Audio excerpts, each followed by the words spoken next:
Hi, my name is Karen, and I'm an American lay student of Ajahn Suchart, or Ajahn Suchart Abhijato, who's given me his permission to read his books to you for free. Ajahn Suchart's books and talks are always free. Any ads you may see or hear in this recording have been put there by the platform you are using to listen or view with for its own revenue, in exchange for letting us use their platform for free. Please forgive me for any mispronunciations of names, places, or words, and for any background noises, as I'm just making these recordings in my apartment with an unruly dog and in the middle of a city. She's taken to sitting at my feet and snoring lately, so I sometimes I can edit most of that out, and sometimes I can't. So I hope you forgive us. We are resuming today Beyond Birth, Ajahn Suchart Abhijato, an autobiography, which was published December 2021. And we are resuming the last chapter, which is chapter 7, on page 268. And this subsection is titled, Samdet Gave Me the Authority and Responsibility of Chian Mountain. I asked for permission from Samdet to stay on this mountain in 1987.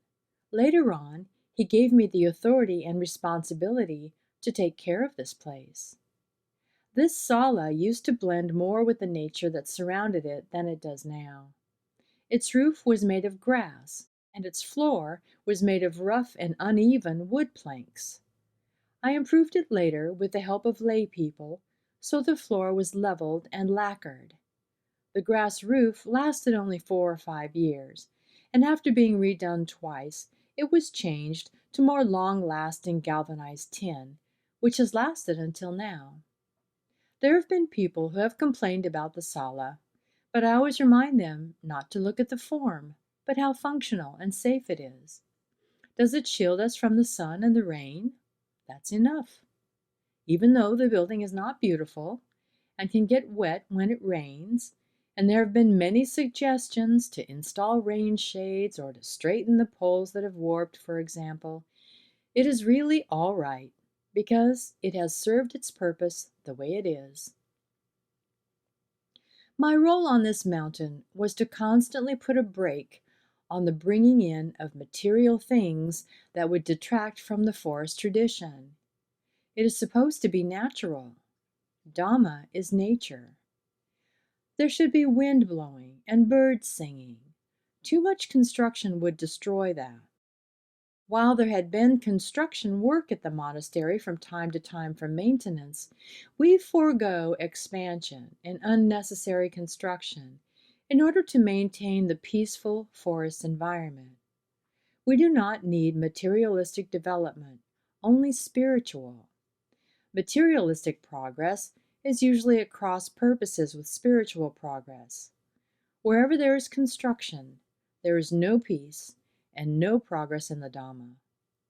Luangta always taught the monks to be aware of construction because he was very wary of it.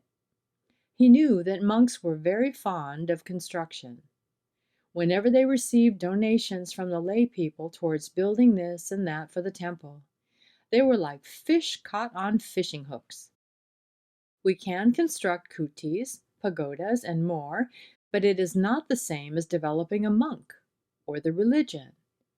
It will not take us to Magga, Phala, or Nibbana, which require a peaceful state of mind. In order for the mind to be peaceful, the body has to be peaceful first.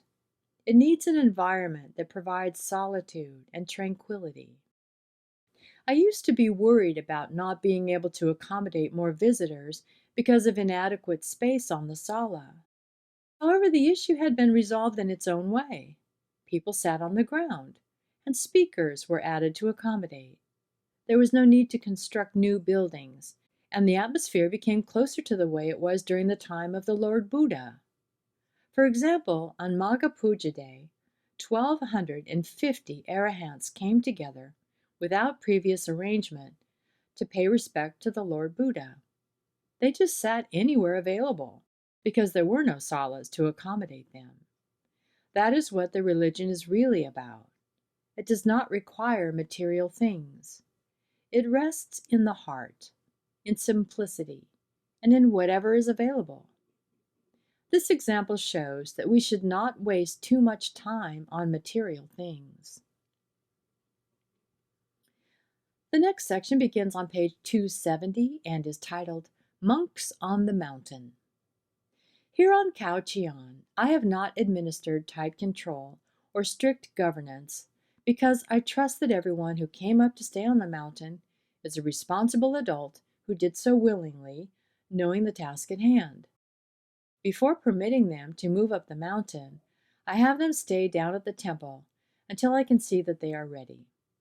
They need no constant guidance or reminders to meditate. They know their duties and responsibilities. Most come from well-to-do families and had good, respectable jobs before being ordained. They entered the monkhood not to run away from difficult situations or misery, but out of a strong desire to seek nibbana. So I can let things be because they don't need strong control. My duty is to be an example for them to follow. I just perform my duties. They observe and follow my example. If they encounter a problem, they can ask for help. If there is no problem, they read books and listen to the recorded Dhamma talks. That's how I teach. I do not call the monks to gather for class every 4 or 5 days like Luangta. It's different on this mountain, because the monks have a strong desire or passion to learn, and they just change the direction of their education from the secular to the spiritual. This is my approach to teaching the Dhamma, because our environment is conducive to this way of practice, so I just let it be. The next section begins on page 273 and is titled Pra Chulanayak. The reason Samdet promoted me to be part of the ecclesiastical hierarchy was because one of Samdet's disciples, who had accompanied him to Wat Tad, was the editor of Sri Sapta magazine. She requested Luangta to send the biography of Venerable Ajahn Moon to be published in Sri Sapta magazine. The editor had great respect for Luangta, but she did not know him well enough.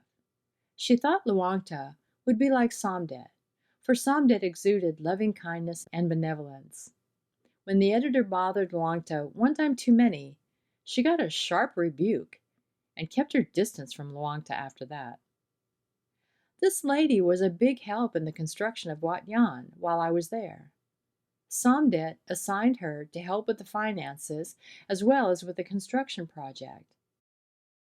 There was also a kunying, and there's a footnote as to the definition of that, which is a royally appointed title equivalent to the British lady. So I'll read that again. There was also a kunying who used to be at Wat Tad and came to practice meditation at Wat Yan. She knew me from Ban Tad when she used to frequently offer morning alms, and told the owner of Sri Sapta magazine that I used to stay with Luangta, that I went to school abroad, and also that I was ordained at Wat Boan with Samdet. It so happened that there was a search for a candidate to be the leader of the meditation monks at Wat Yan at that time. They thought that I was the right choice, so my name was put up as a candidate for Samdet's consideration. Initially, I was appointed as assistant abbot. Later, when Samdet became the supreme patriarch, and it was within his authority to give monks ecclesiastical titles, he appointed me Pra Chulanayak. With the new title, I still remained where I was, on top of the mountain, not coming down to stay or to deal with work down below. This was because I did not want to work. I wanted to stay by myself with ease. These positions have no meaning to the mind that doesn't have or want anything. The next section begins on page 275 and is titled, Genuine Dhamma Must Arise from Practice. Dhamma which comes from just studying is different from Dhamma which comes from meditation practice. Dhamma which comes from studying is the Dhamma that comes from the mind that is still enveloped by kilesas. Dhamma studying does not eradicate kilesas or defilements, or tanha, craving, from the mind. We call Dhamma that is the result of meditation practice genuine Dhamma, because it cleanses the mind of all the kilesas, tanha, suffering, worry, and anxiety.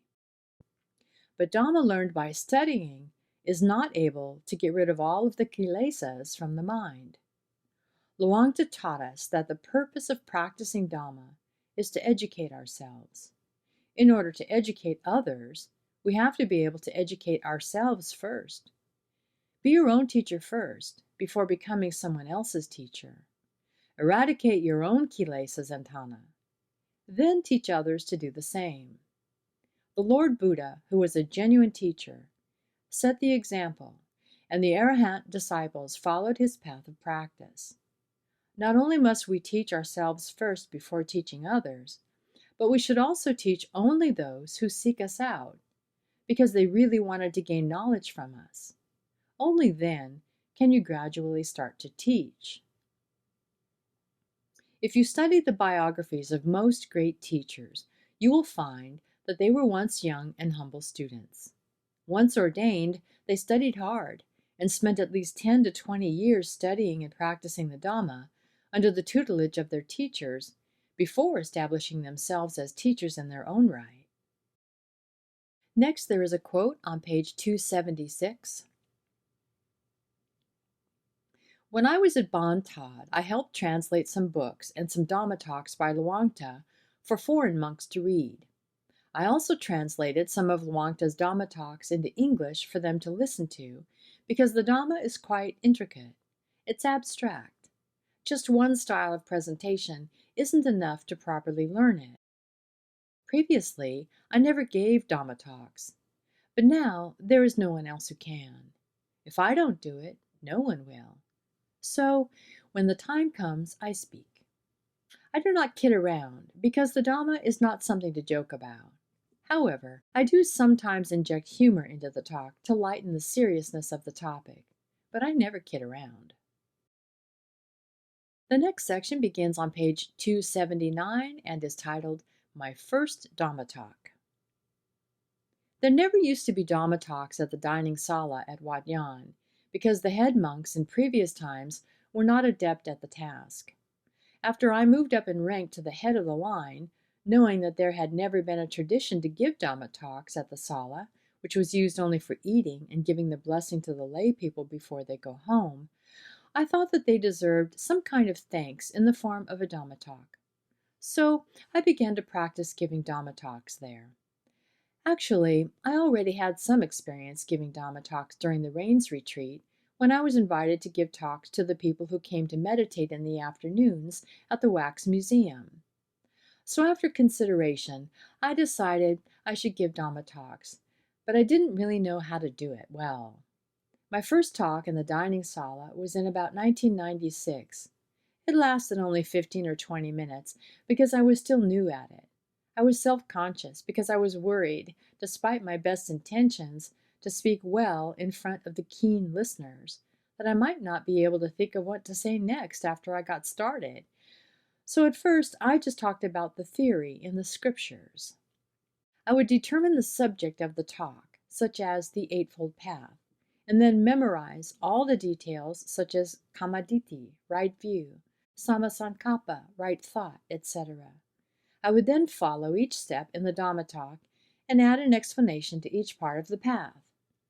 In the beginning, I would mostly talk about the Buddhist doctrines such as the Noble Eightfold Path, the Four Noble Truths, and the Four Brahmaviharas. At first, I relied on this method. Later, I felt that this was too restrictive, so I began to talk about whatever came to mind without preparing.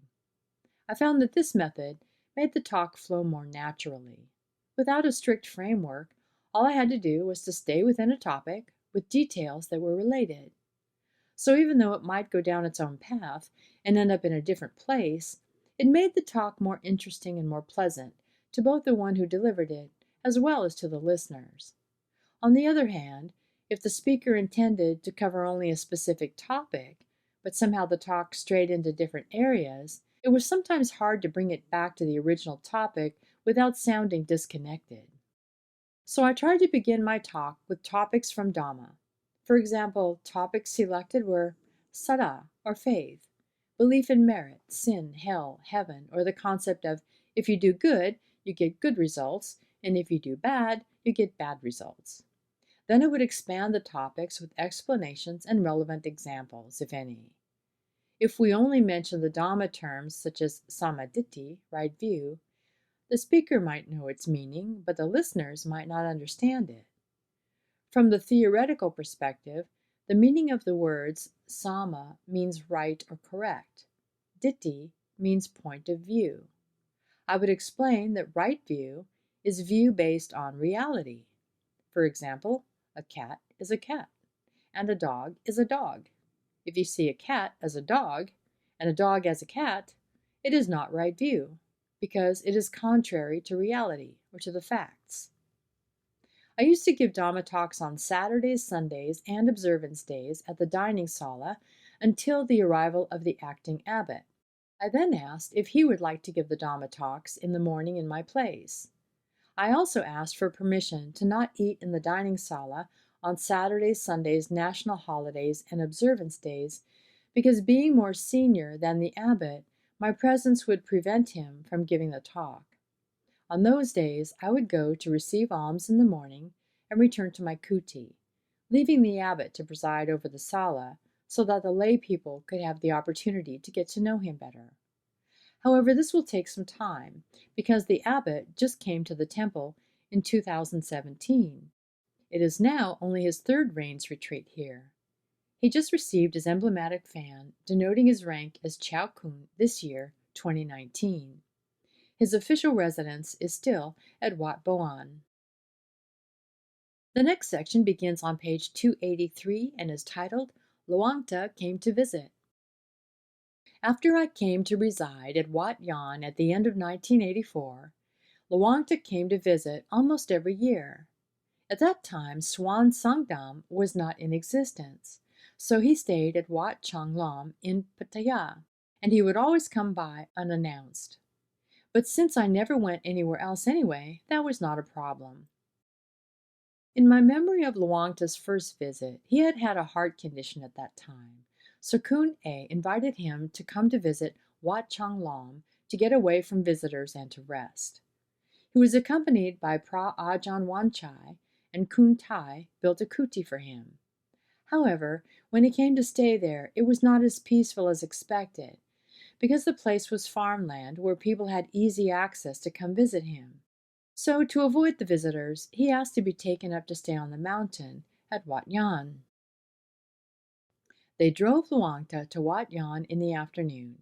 He wanted to stay up on the mountain, so I arranged for him to stay at the sala there. With the help from the monks, we provided Luangta with a sleeping mat and mosquito net.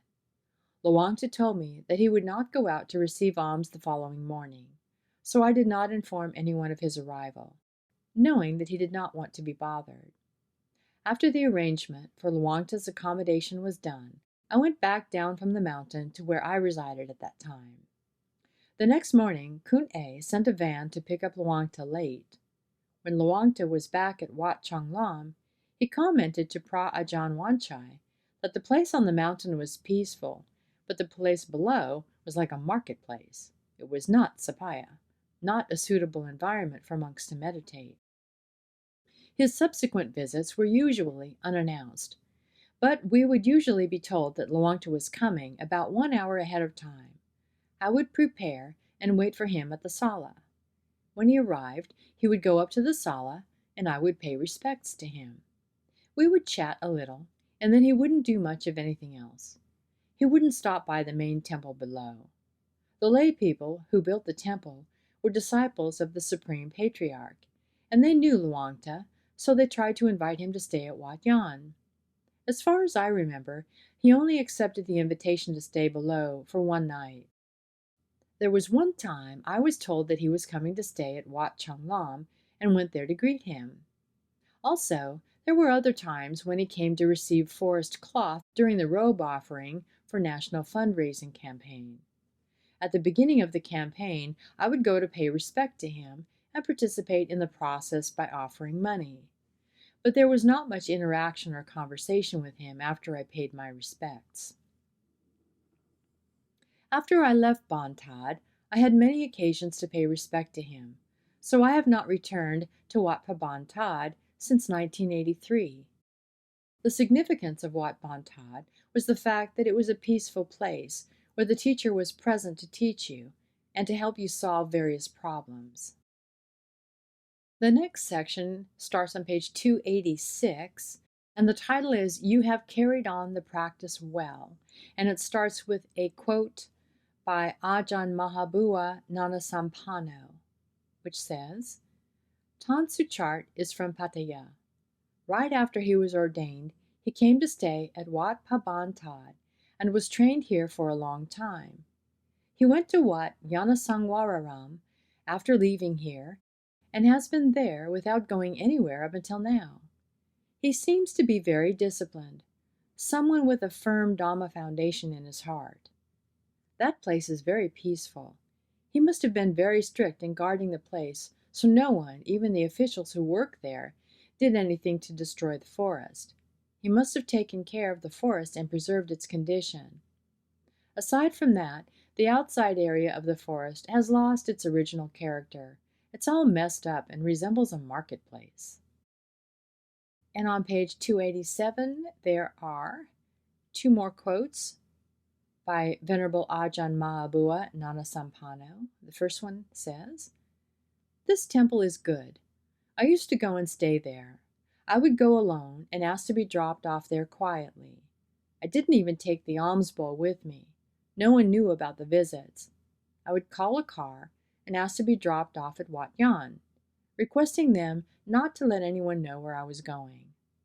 I spent the nights there among critters like the squirrels, in silence and solitude on the mountain. This place on the mountain of Wat Yan was a real forest.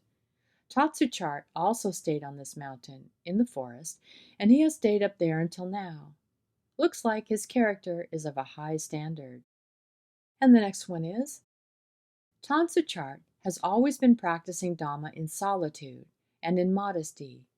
When I went to observe him last year, I found him still there abiding by the same standard. He is very modest and enjoys solitude.